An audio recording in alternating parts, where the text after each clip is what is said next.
বহুকাল আগে এক গ্রামে রতন বলে এক যুবক বাস করত। রতন ছিল খুব গরিব। তার শুধু ছিল একটা কালো ঘোড়া।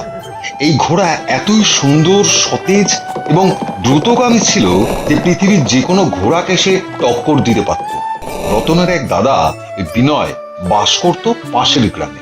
বিনয়ের কাছে প্রচুর ধনসম্পত্তি থাকলেও শুধুমাত্র এই ঘোড়াটিকে দেখে সে ঈর্ষায় জ্বলে যেত। একদিন রতন একটি বিশেষ কারণে তার দাদা বিনয়ের কাছে গেল তার ঘোড়ায় চড়ে।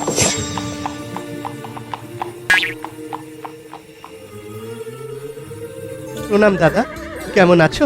ভালোই ছিলাম, এখন আর ভালো নেই। তা বল, এত সকাল সকাল এই ঘোড়ায় চড়ে এখানে কি ব্যাপার? আমি একটা কাজ পেয়েছি দাদা, চাষের কাজ। 2-3টে গ্রাম পরে একজনের জমিতে চাষ করতে হবে, কিন্তু এই ঘোড়াটাকে সঙ্গে নিয়ে তো চাষ করা যায় না। তাই তোমার কাছে এলাম। তুমি যদি এই ঘোড়াটাকে কয়েক মাসের জন্য নিজের আস্তাবলে রেখে দাও তাহলে খুব উপকার হয়। আরে এ তো মেঘনা চাইতেই চল। আমার এত ঘোড়া আছে, কিন্তু রতন এই ঘোড়াটা বাকি সবগুলো ঘোড়ার থেকে অনেক ভালো। অনেক চেষ্টা করে এটা ভাগাতে পারছিলাম না। নিজে যখন এখানে এসেছে, এই সুযোগ হাতছাড়া করা যাবে না। রাখবো, অবশ্যই রাখবো। তুই আমার ভাই, আর তোর ঘোড়া আমার কাছে রাখবো না আবার হয় নাকি? আমি জানতাম তুমি রাখবে। ব্যাস, আমার আর কোনো চিন্তা রইল না। কয়েক মাস পরে এসে আমি ঘোড়া নিয়ে যাব।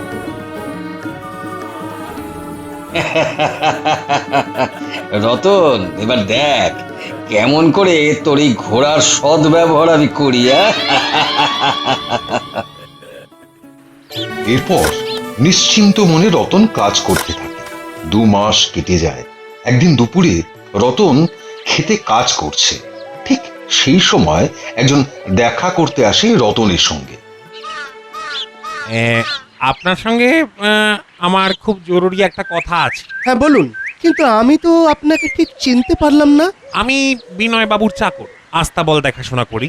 আপনি যে ঘোড়াটি সেখানে রেখে এসেছিলেন সেটি প্রায় মরতে বসেছে। সে কি? ঘোড়াটির শারীরিক অবস্থা খুব খারাপ। কি করে হলো? আমার মালিক মানে বিনয় বাবু প্রতিদিন ঘোড়াটির সওয়ারি করেন এবং নির্মমভাবে অত্যাচার করেন। আপনি আর 2-3 দিনের মধ্যে না গেলে কি বলি, আপনার ঘোড়াটা হয়তো আর বাঁচবে না। হ্যাঁ আমি যাব, আমি এক্ষুনি যাব। এক মিনিট গিয়ে কিন্তু আমার নাম বলবেন না দয়া করে। আমি সামান্য চাকর, ঘোড়াটাকে দেখে মায়া হলো তাই খবর দিতে এলাম। ঠিক আছে, আমি তোমার কথা বলবো না। তার চেয়ে বরং আপনি বলবেন আপনি দিব্যদর্শী।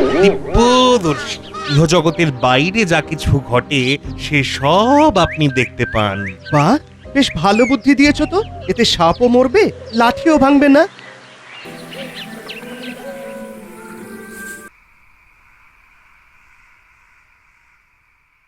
দাদা, দাদা, এটা তুমি কি করেছো? কি করেছো? কি আবার করলাম আমি? আর তাছাড়া তুই এই সময় এখানে কি করছিস? তো আরো কয়েক মাস পরে আসার কথা ছিল। হ্যাঁ ছিল, কিন্তু এখনই না এসে থাকতে পারলাম না। তুমি আমার ঘোড়াটার উপর যেভাবে অত্যাচার করেছো তাতে তো ঘোড়াটার বেশি দিন বাঁচবে না। আমি? ধুর, এইসব কি বলছিস রতন? তাছাড়া আমি কি করছি না করছি সেটা তুই জানলে কি করে? আমি মানে আমি দিব্যদর্শী। এই ইহজগতে যা কিছু ঘটে সে সবই আমি দেখতে পাই। যত সব আজগুবি গল্প। বেটা ঠিক কোথা থেকে খবর পেয়েছে। চলো, আমাকে ঘোড়ার কাছে নিয়ে চলো।